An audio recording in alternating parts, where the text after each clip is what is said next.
Hi students, Mrs. Gutierrez here. It's been a while, but I'm back. And today we are going to be discussing and going through the 5 steps of how to write a fiction summary. So we know that fiction is a text that is oftentimes made up or has imaginary supernatural characters. Other times you could have very realistic characters in the story, and so we call that a realistic fiction text. However, it's still not a real story. Like it didn't actually happen.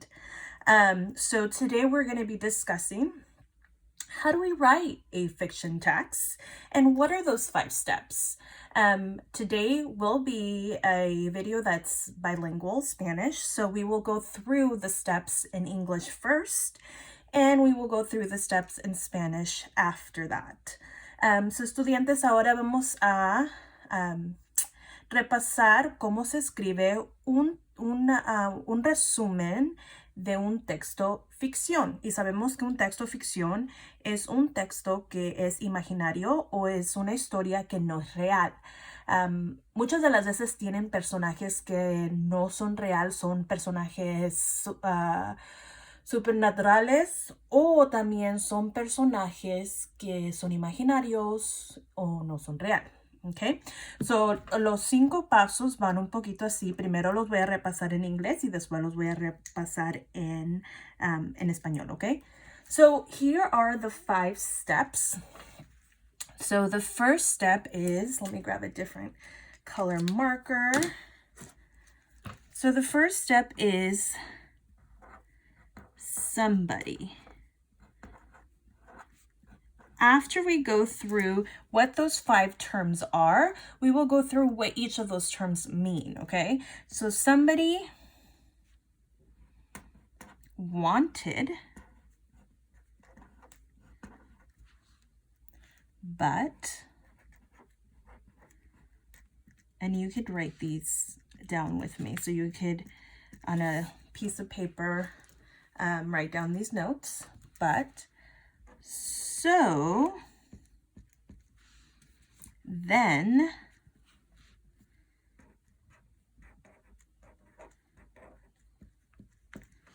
so I want you to always remember those 5 terms when you're writing a summary, a fiction summary. Somebody, wanted, but, so, then. Another way that I like to remember is somebody, wanted, but, so, then. So 5 steps, okay? So what do these terms mean, right? What do you mean somebody, wanted, but, so, then? How is that supposed to help me to write my summary? Well, when you see the term somebody, you think, well, we're talking about a person. Yes, you are right. Who is the main character? So in this first part, the first part of your paragraph when you're summarizing should be you listing the main character. So you have to ask yourself, who is the main character, right? And you have to answer that question in your paragraph, in your first sentence. Who is the main character? Well, it could be a person. It could be an animal. An animal could be a main character, right? It could be an insect, right? So any of those would count. And so you would answer the main character of the story is, right? And then you would write the name of the character and maybe how old she or he or they, I don't know, I guess animals could have ages too. But you would write the age and you would write maybe, where are they from? That would be good information. And the wanted part is going to be, what did the character want? So you're going to continue, you're going to elaborate on that main character, and you're going to ask yourself, what did the character, and when I say character, we're talking about the main character. What did the character want? Well, what we mean by want is what was their goal, right? So a lot of the times in fiction stories, or stories that are fiction, right? So this is the who, the main character, what, what did they want, right? This is the what. What did the character want? So a lot of the times in fiction stories, the character usually has a goal, right? They're trying to accomplish something. So that is what you would write here in the second part of your paragraph. You would say the character wanted, and you would list what they wanted. Maybe the character wanted more friends. Maybe the character didn't want to feel alone. So there's just a couple examples. Maybe the character wanted to go to a different school. So things like that. So, so when you think of the word but, there's a problem, right? I wanted to go to the store, but we had to be quarantined or something like that, right? So you wanted to do something, but there was an obstacle. What is the obstacle, right? What is the problem? Another word for obstacle could be problem. It could be conflict, right? You're having a conflict with somebody. So then you would ask yourself, but what was the problem? Or conflict. What was the problem or conflict? Right?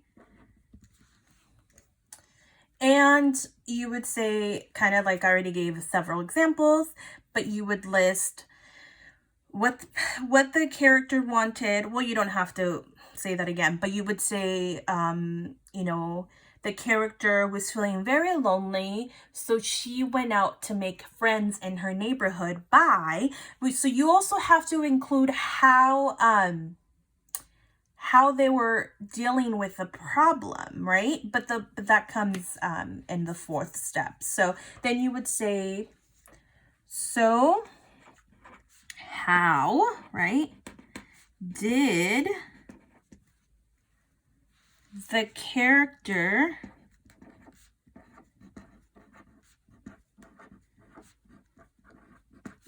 solve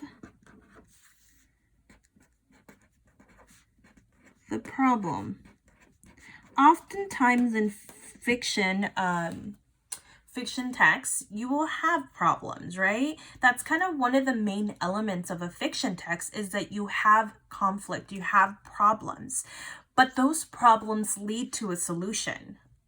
So I don't think I've ever read a fiction text that doesn't have some form of solution. It could be something very, very small, but you have to look for the solution, okay? And you have to tell me in that summary what they did, what the characters did to solve the problem, right? That you mentioned before that.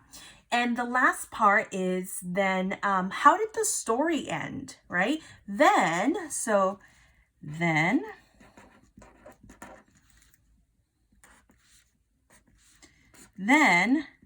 how did the story end? So you have to be very specific here in regards to what was the ending, right? How did the story end?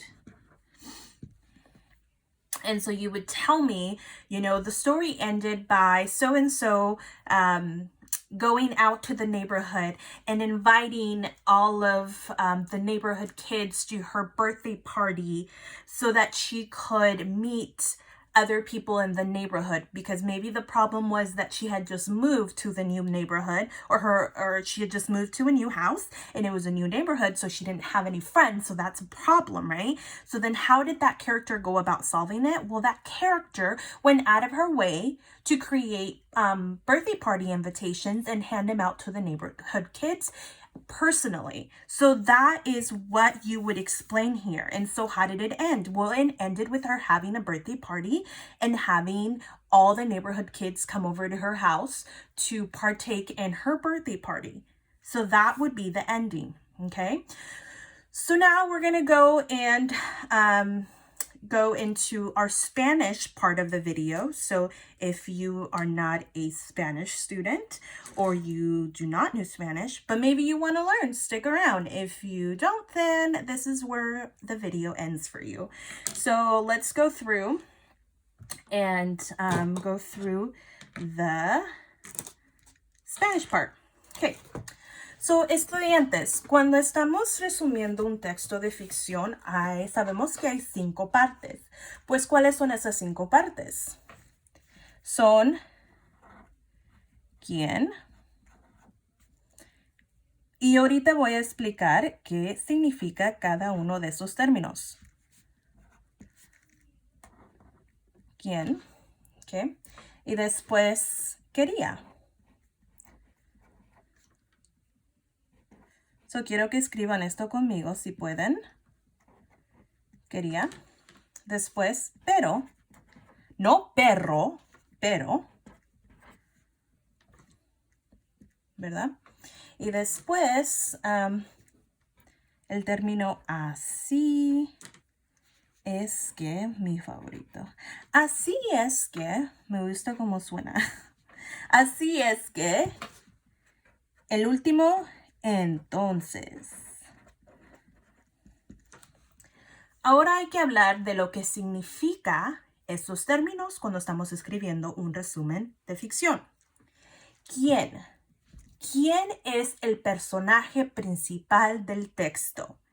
En esta parte de su párrafo, porque normalmente cuando escribes un resumen de ficción, es en forma de un párrafo. Normalmente el párrafo va a contener de 5 a 8 oraciones completas y aquí tienen que explicar quién es el personaje principal de la historia.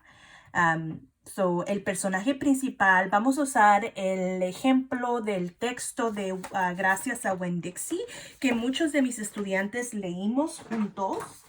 Estoy buscando el libro, un momento. Es ok, no tenemos que usar el libro. En esa historia, si ustedes son familiares con el libro de Gracias a Winn-Dixie, sabemos que la niña Opal India es el personaje principal de la historia. Entonces me van a decir, el personaje principal de la historia es India Opal, que es una niña que vive en Florida, que tiene 9 años. Van a incluir datos acerca del personaje. Después, cuando ese término es la segunda parte de su párrafo, que es quería. ¿Qué quería el personaje? Muchas de las veces los personajes en un texto de ficción tienen metas, tienen misiones, tienen cosas que quieren completar o que quieren poder hacer, como por ejemplo, tal vez están buscando un trabajo.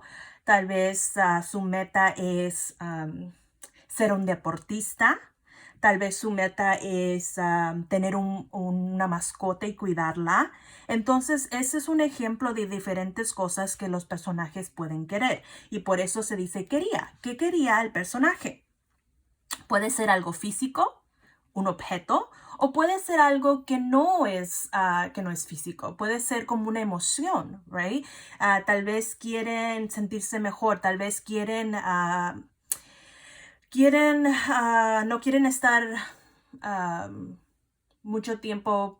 Por ejemplo, si hacen un deporte y ellos tienen miedo de jugar o alguna cosa así, su meta es poder ser más valientes, tal vez, ¿verdad? Entonces aquí me van a decir, el personaje quería tal cosa. Y recuerden, puede ser algo físico o puede ser una emoción. Después aquí me van a decir, pero, ¿cuál es el problema? ¿Verdad? Problem, problema, conflicto. ¿Okay? ¿Cuál es Muchas de esas palabras también les quiero agregar que son cognados. Tienen cognados en español, muchas de esas palabras en inglés. Problem, conflict, problema, conflicto. ¿Right? ¿Cuál era el problema? Muchas de las veces en textos de ficción, casi todo el tiempo tienen elementos de conflicto y problemas. Esos elementos hacen que la historia sea más interesante, ¿verdad? Porque no todo en la vida puede ser perfecto. Y esto nos da como un ejemplo de un problema que pues, los personajes pueden tener. También pueden tener conflictos con otras personas. Tal vez dos personas no se llevan bien o algo así. Después, así es que, y aquí es la solución, ¿verdad? ¿Cómo se resolvió ese problema? Tal vez me pueden decir, el problema se resolvió porque con Opal, que fue y hizo una fiesta, pero fue a invitar a todos los niños de su vecindario para que vengan a su fiesta para poder conocerlos, porque tal vez ella se sentía muy sola, ¿verdad?